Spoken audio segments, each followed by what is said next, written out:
Go Ford for your next truck or SUV and find an easier way to buy with Woodhouse Ford today, and experience the convenience of buying with Woodhouse Ford.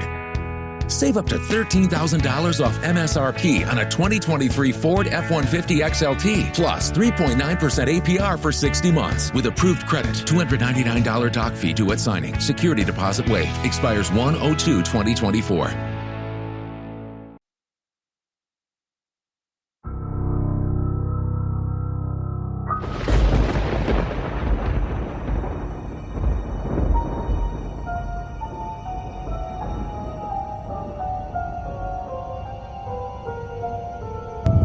As I understand it, the spaceship hits Judge Proctor's windmill out there and crashes. They took the alien's body and buried him at the cemetery and gave him a Christian burial. Several of the people in the area, they went out and looked at the crash scene. I understand they threw parts of the spacecraft down in the well.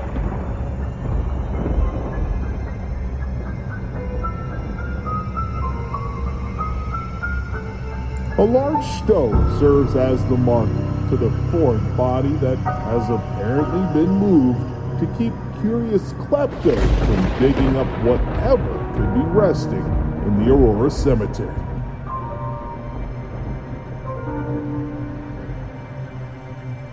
The clipping simply said that a cigar-shaped object, brightly illuminated, floated overhead in the early morning hours and crashed on the hillside. And then in the story it said the pilot of the craft, comma, which is not of this earth, comma, was given a Christian burial in Aurora Cemetery.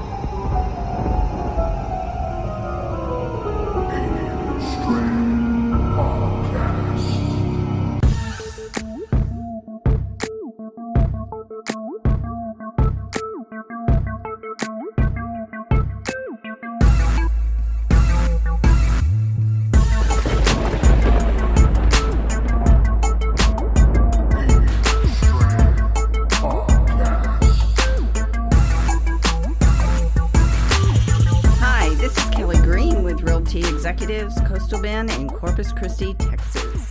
And you're listening to the Alien Strand podcast with Donald Ledesma. Buying or selling, visit me at kellygreenrealtor.com or visit me on my Facebook page, Kelly Green Realtor. See you there. Hi, everybody, and welcome to another episode of Alien Strand podcast. I'm your host, Donald Ledesma, and welcome to today's show. What an exciting day this is. You know, it almost seems like doing this every 2 weeks just gets longer and longer for some reason, right? I was so used to doing it every week, you know, but as I get busier and busier with other things and other production projects that I do, I get super busy, but I still want to get these stories out to you guys. And I decided just to do it every 2 weeks, right? Get you 2 stories a month. And that way, you know, we can still enjoy Alien Strand. And believe me, I do not want to stop doing Alien Strand podcasts. I enjoy this. I enjoy communicating with you guys every day. I enjoy having new friends every day that comment on Alien Strand there on Facebook, you know, and it brings me a lot closer to you guys, you know, and so that way we can get a lot of these stories out, you know, to people that are new to the site or new to Alien Strand family. And, you know, it's just, it's ufology is one of those things that it's a touchy subject, but it's always something good to follow because it changes as the years go by, right? As we've been noticing. So, but before we begin, I want to welcome everybody to Alien Strand Podcast. You can catch us on 21 to 22 platforms, maybe more now. You can catch us on Facebook, Tumblr, Twitter, Instagram, YouTube, and alienstrand.com. Check us out there. We also have the Alien Strand app. You want to go ahead and download that. We still have that maybe about 6 or 8 more months. I'm going to check it out just to see, you know, how well it's doing with everybody downloading. If you enjoy the player, let me know. I'll keep it. If not, we'll just go ahead and y'all go to your platforms. But I really do like Alien Strand having its own, I might just throw it up for another year. But please, if you want to download it, it's free. You can catch it on Google Play right now. Just go to Google Play, search Alien Strand Podcast, right? And you'll see the little insignia that we use for the Facebook podcast.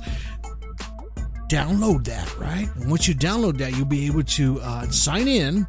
You'll be able to communicate with me back and forth, leave messages, how much you enjoy each podcast. And if you're new to the podcast of Alien Strand, the very beginning ones are a little rough, right? The first 10, maybe 11.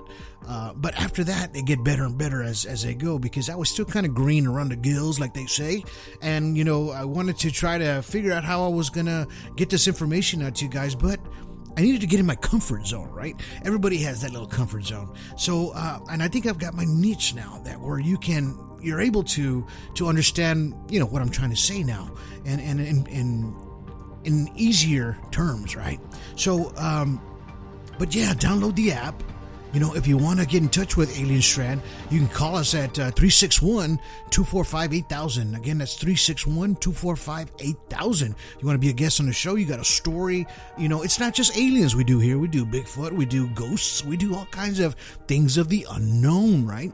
And Alien Strand here is not here to make you believe in what you're listening to or what you're seeing, but for you to investigate yourself as well, and then you decide whether you believe in the story or what's going on, right?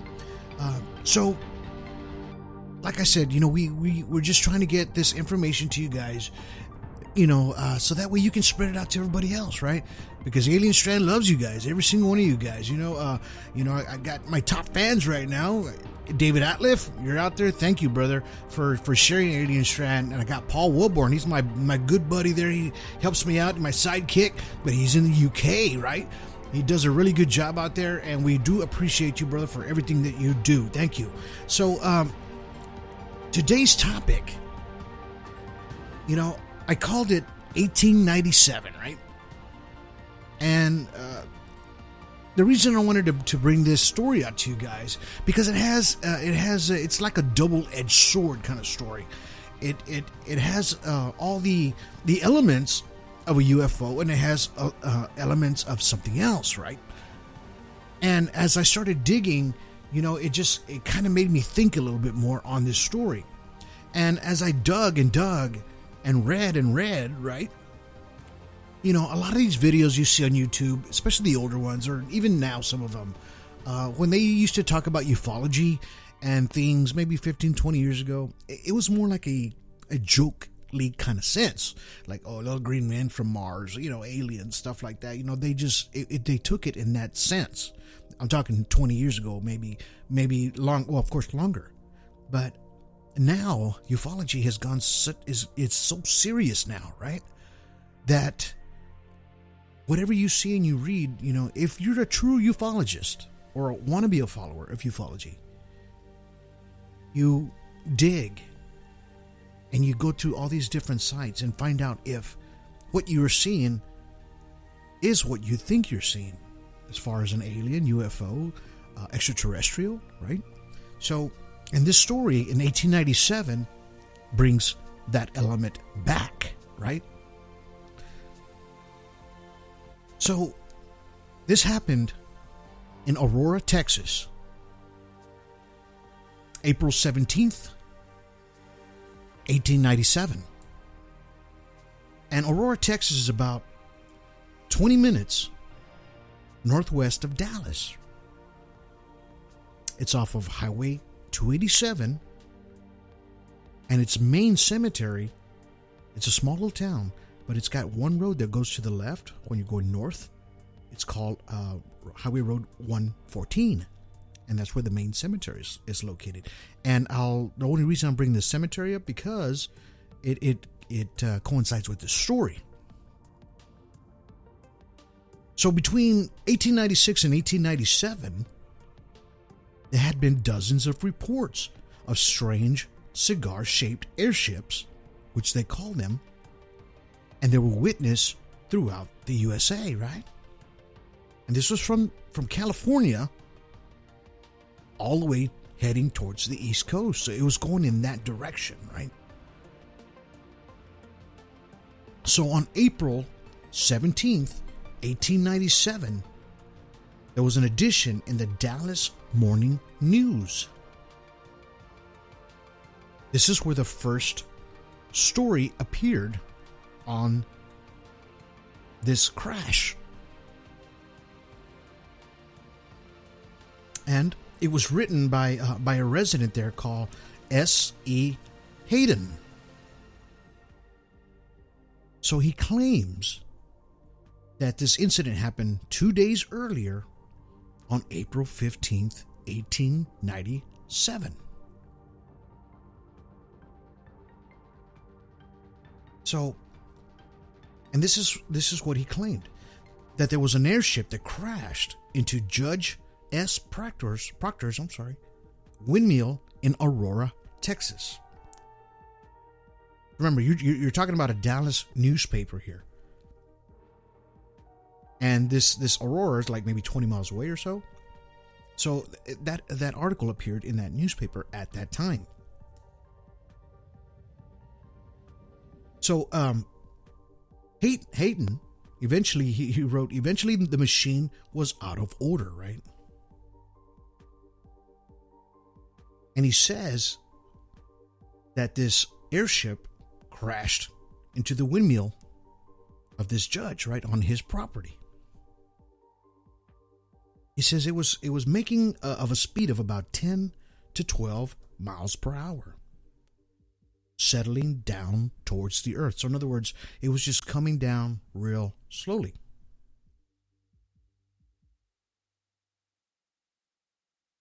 He said it sailed over a public square when it reached the north part of town. Here's where we get possible witnesses, right? Story gets better. So, right, it collided with Judge Proctor's windmill. And then it went into pieces with a powerful explosion. Just imagine that. Hits this windmill, and then it just blows up. You're talking about in the early morning. So, the article says there was scattering debris over several acres of ground. So I don't know how if you know how big an acre is, but it's pretty large. So he says several acres, so it's going to be more than 2. So if it hit the ground, even at that 10 or 12 miles per hour, and it exploded, I mean, the impact and the explosion just threw pieces everywhere. He said it destroyed the windmill, it destroyed the water tank, and it destroyed the judge's garden. Then they found a corpse.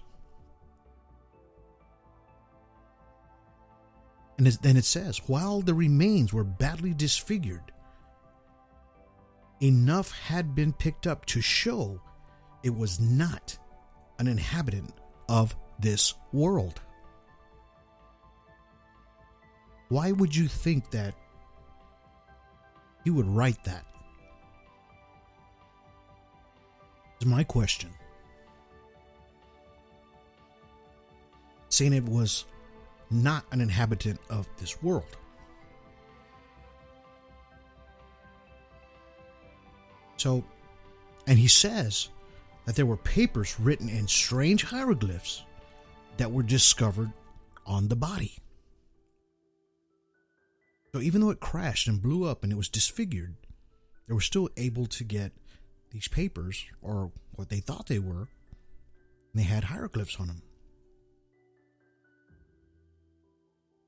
They said that the ship was built of unknown metal, resembling somewhat of a mixture of aluminum and silver.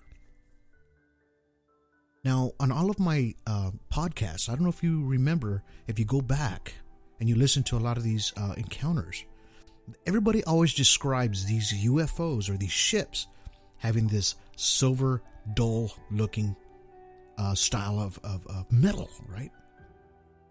And it's not super shiny. It's just got, if you know what silver looks like, or aluminum, when it hasn't been polished, that's how they usually describe a lot of crafts that are in the sky or that they witness up close or even crashed UFOs.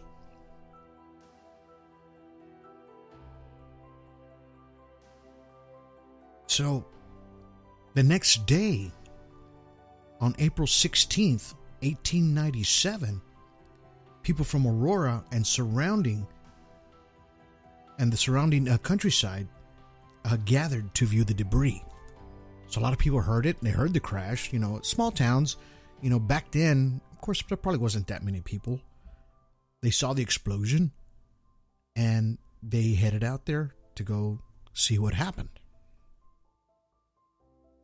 Doesn't say how many. And with the body, they gave it a Christian funeral, which was held the next day. Here's where the cemetery comes into plot. No pun intended.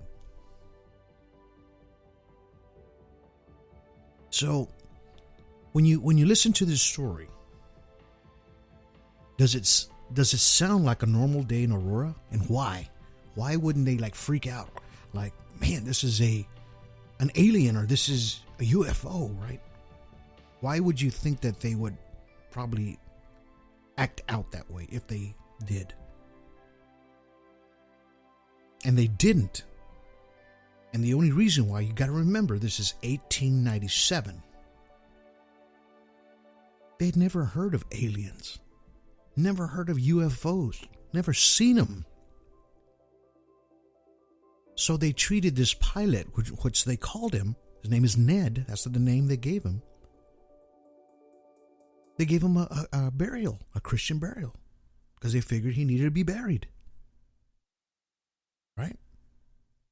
And they went on their normal day after that, working in the fields.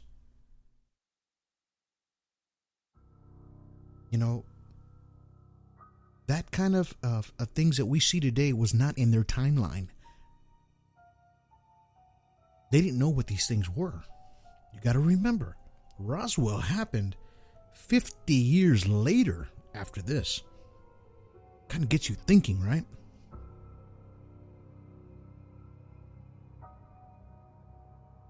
So now we have witness statements. So in 1973, a reporter named Jim Mars, M-A-R-R-S, interviewed an 83-year-old Charlie C. Stevens. He was 83.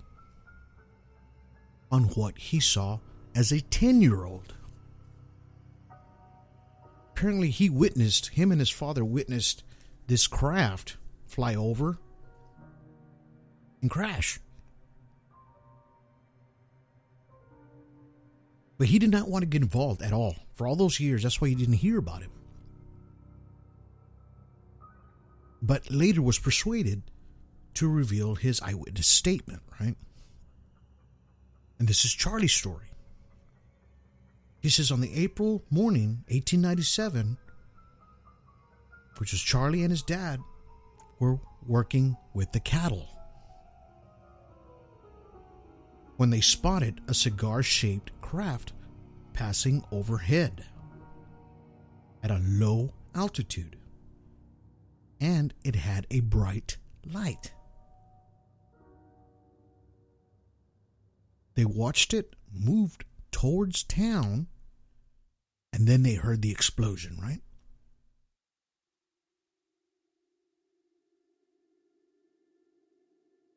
And he says that the fire was so bright, it was shown in the northern sky. That's how they knew that it blew up, and they heard it too.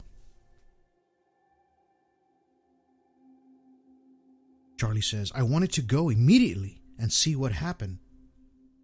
This is what Charlie told Mars. And he says, but Daddy said we had to finish our chores. So the next day, Charlie's dad went to go and view the debris.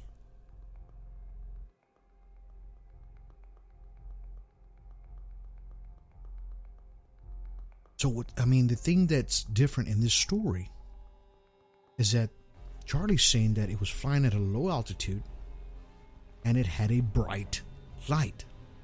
Now, if a blimp or a Zeppelin style of craft were to fly over, they didn't have bright lights, and I think they were still kind of using candlelight.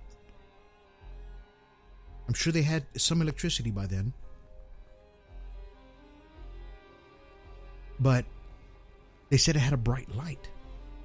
Was it burning while it was going by? But they don't mention any smoke or anything like that until it went down.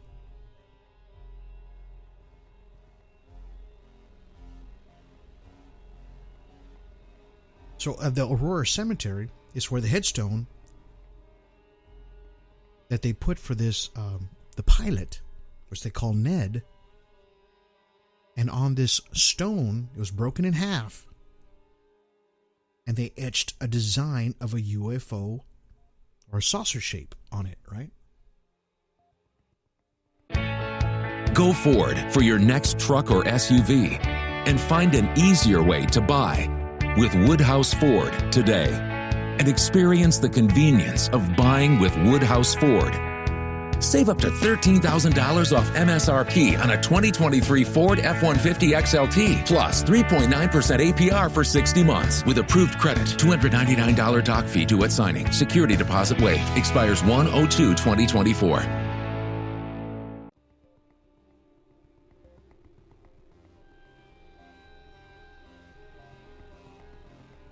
So this wasn't the only sighting. There was multiple sightings from all over, right? So on April 11th, 1897, at 5:30 in the morning, Walter Mann from Chicago saw it on a clear morning. Same kind of craft flying over, he says. Early in the morning. It's in Chicago. On April 13th, 1897, in Dayton, there was a man stargazing in the field with these with field glasses when he spotted a dark shape against the moon. He said it had the cigar shape. He goes, then I saw it. Then it took off with a high speed out of my sight. I guess he's looking through a sort of a telescope.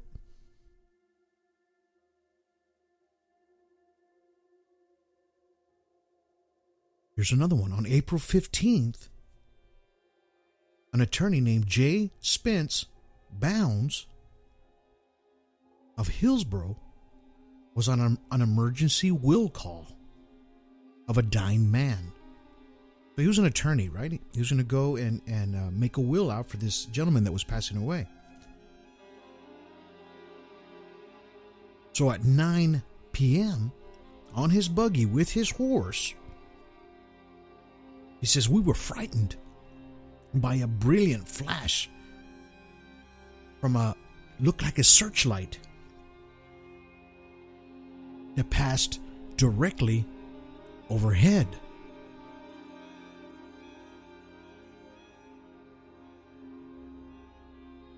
He described it as, he says, it's something like a cigar. And then it took off in high speed behind a hill. This is an attorney. So some of these stories have merit on what these people were seeing.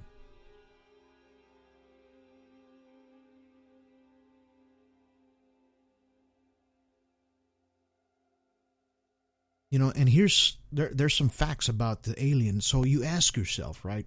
So if they buried this alien, why couldn't you just go back out there, dig it up, and, you know, exhume the body and do tests on it, right? That's what people were thinking. Why can't you do that? Well, Texas law does not allow that. In order to exhume the body of anyone, in Texas. You have to get permission from next of kin. So if this is an extraterrestrial buried in that cemetery, you'd have to get permission from one of them in order to get him out. And that's the law.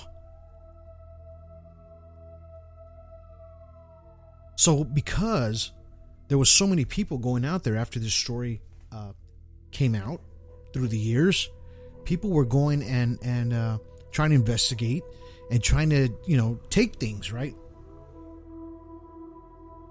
So I guess what happened, they don't say who, but they said later the body was moved from that spot.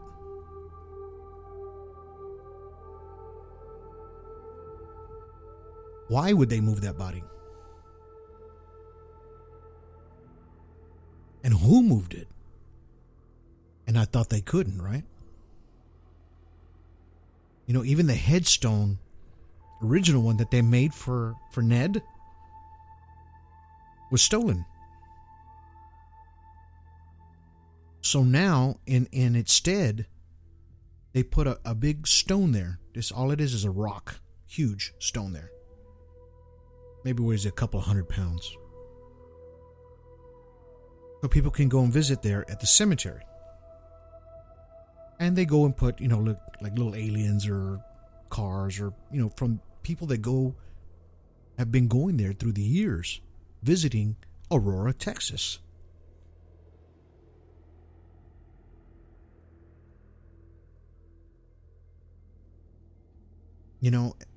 It's just like they said earlier. This pilot looked like nothing from this earth. Even if he was disfigured in a way, even through the burn or the crash, why didn't anybody claim the body? It's my question. I mean, they buried him to do the right thing. That's what they did back then. But later on, nobody said, hey, somebody was on a balloon. They crashed out there. We need to get the body. Or this is so-and-so person. Nobody came forward, right? Which is bizarre. So it kind of gives you the on your theory if it was a Zeppelin-like balloon, or was it a real UFO craft?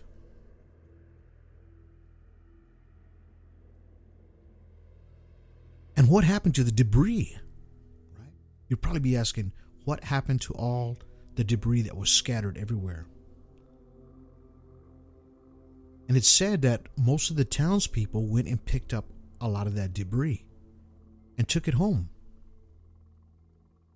Why don't we see it today? Or if it's an alien artifact?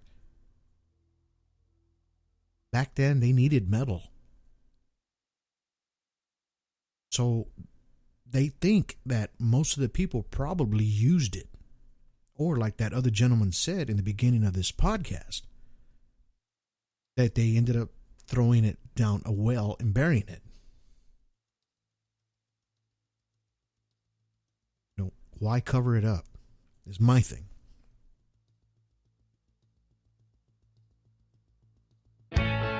Go Ford for your next truck or SUV and find an easier way to buy with Woodhouse Ford today and experience the convenience of buying with Woodhouse Ford. Save up to $13,000 off MSRP on a 2023 Ford F-150 XLT, plus 3.9% APR for 60 months with approved credit. $299 doc fee due at signing. Security deposit waived. Expires 1/02/2024.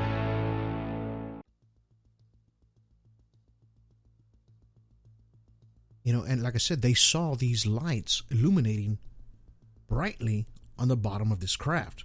What do we see today on a lot of these UFO videos or photos? A lot of times you see a bright light illuminating from the bottom of these. Now, we only have very few of tic-tac or cigar-shaped looking crafts. But if you go to Alien Strand there on Facebook, I just posted a few days ago. If you dig back on Alien Strand, you'll see I do post a few of those cigar-shaped looking crafts. One or two have had a light coming down from the bottom. I believe there was an earlier photo that we posted here on Alien Strand when we first got on Facebook. And Mr. Anibal Quiñones Caballero from Extraterrestrial and Strange Happenings Group checked this photo out for me. And we blew it up of a Tic Tac or a cigar-shaped UFO, and it looked like it had windows. But it was a craft. Because, why? We found a large electronic magnetic field around this craft on every photo. That's an EMF. So if you see me post things sometimes and I'll put EMF, electronic magnetic field, that's exactly what I'm saying. So we know that these cigar-shaped or tic-tac looking UFOs exist. We're still seeing them today. Now, in these photos, are you seeing a Zeppelin-looking balloon that had the carriage underneath and then the two propellers on each side? Believe me, if we saw something like that, we would know exactly what it is. Almost exactly like that video about 2 weeks ago about that New Jersey UFO sighting of the Goodyear blimp. You couldn't see it at first. It took a while. But after we got a closer photo of it, I put it on Alien Strand a few days later or about a week later. You can almost see the carriage underneath.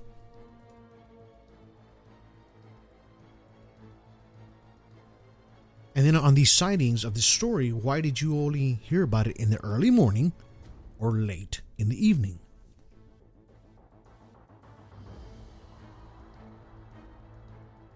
I mean, you're talking about in April. April down here in Texas, it gets very, very hot. Was that a factor? It's very windy in April.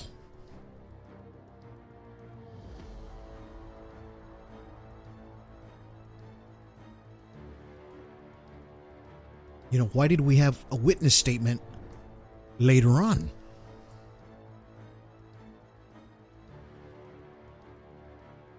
You know, more and more facts lean towards, to me, a UFO than an airship or Zeppelin style of airship or a balloon that they had back then that they were starting to build.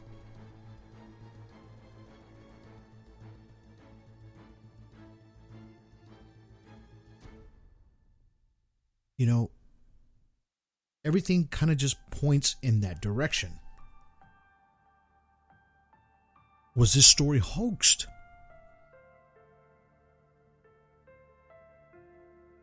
I heard there was a fever back in them days that wiped out almost half, or not more than 3/4 of that population there in Aurora, Texas. Then there was a few people that said, no, it's possibly they made it up so that way they can bring more people back in because they lost so many.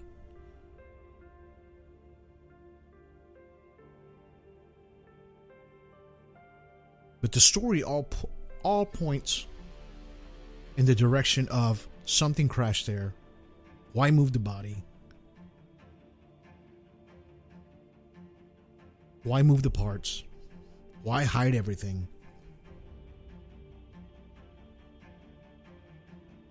You know, it has hieroglyphs on the body, on paper that they said. You know, why move these objects from its original location? Why get everything out? Does that sound familiar to you?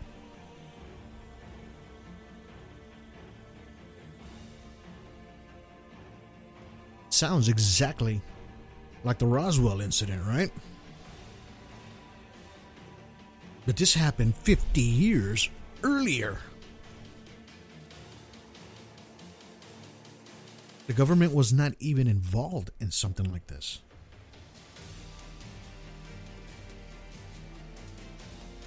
Or did they get involved later? Once they found out the story, went back, exhumed a body, took it, went to the ranch where this craft went down, picked up whatever pieces they could find, so that way we couldn't find it or see it. I'm talking later. You know, this is at the Judge Proctor's house.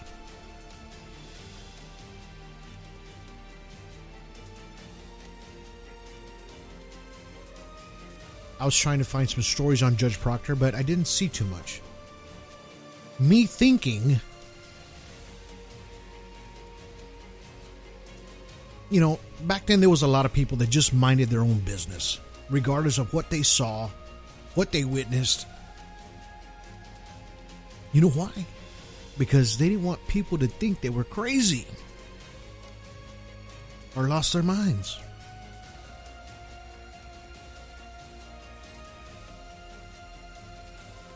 You know, when they would take you to a psychiatric hospital back then, they did torturous stuff to you. So of course, you weren't going to say nothing. Because back then, they would still think you were crazy. People didn't stop acting like that until recently. 20 years, possibly, back from now. So that's probably why we didn't hear many stories or nothing come out of the judge. Maybe it would have cost him his job. Or he'd rather not say anything.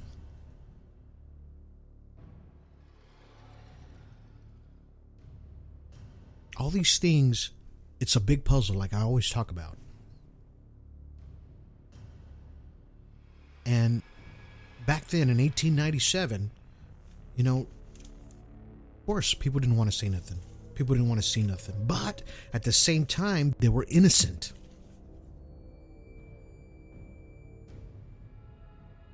They were innocent on seeing a UFO, not knowing what it was. Seeing this extraterrestrial possibly. You know, I have had stories on these extraterrestrials. Not all of them look like grays. There's some that almost look human-like. Could have been one of those. But they said it was disfigured. What does disfigured possibly mean? The big eyes? Large head? I think that's where they got that terminology when he made that report in the newspaper, right?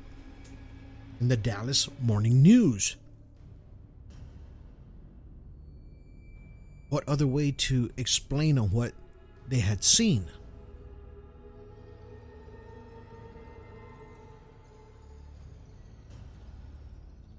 Why would Hayden write something like that? The way he wrote it, right? So if you're going to make something up, not knowing about UFOs and not knowing about aliens or not knowing anything like that, why would you write something like this? And the way he did it, and the way it was described, to just have people go over there and move in and live there and bring more population to your town. It's still a small town today. Still. So it didn't really grow much. Of course, now they get visitors, a lot more visitors because of this story. So if you have a chance, if you're in the United States, or if you live in Texas, go check it out. Go visit the grave. The place is open, the cemetery there, it's about 8 o'clock or so. I'm sure it's easy to find. Very small town. I found it on a map. Cemetery is real close by to that Highway 14. Actually, it's right off of the road. So you can't miss it. So I hope you guys got a lot of information out of this story today.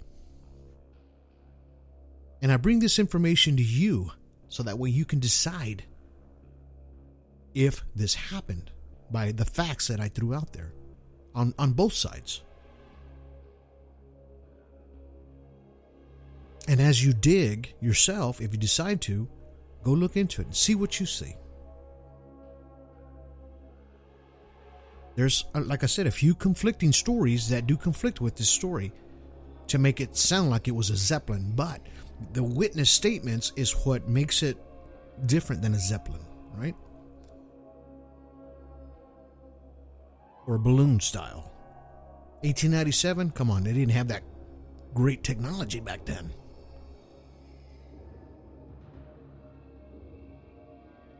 You know, they were still driving a buggy with a horse to get from point A to point B. What does that tell you? Just gives you something to think about as you are in ufology, right?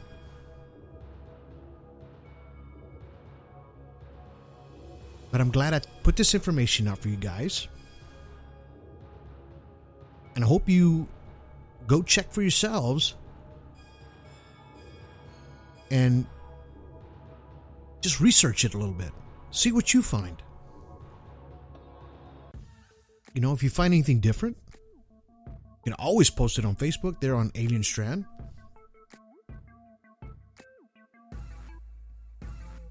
You know, and these stories, like I said, they're for you to decide.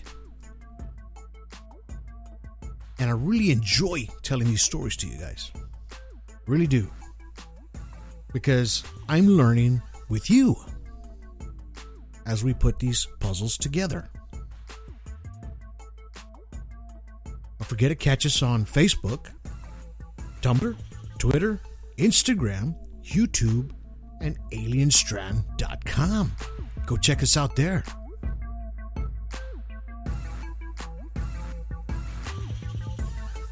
So, we're going to get back to, now that all this stuff is slowing down, hopefully I can get some t-shirts out to you guys. I know I owe two of you guys some t-shirts right now. So I'm going to get these out to you. And don't worry, I haven't forgot about you.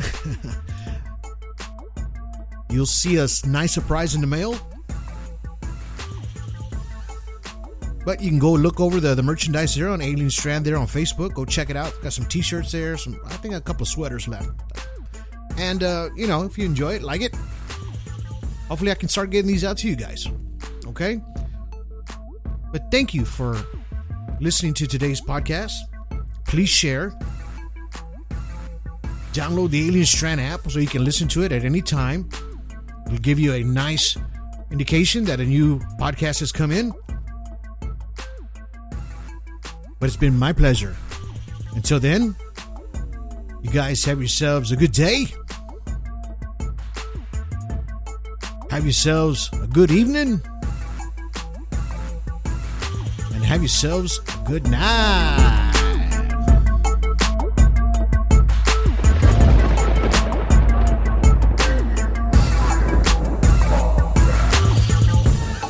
What's up, everyone? This is Arizona Gallego, and you're listening to Alien Strand Podcast with Donald Ledesma. Check out my Facebook page at Arizona's Secret Backyard. Give me a like, share, and follow. I'll see you there.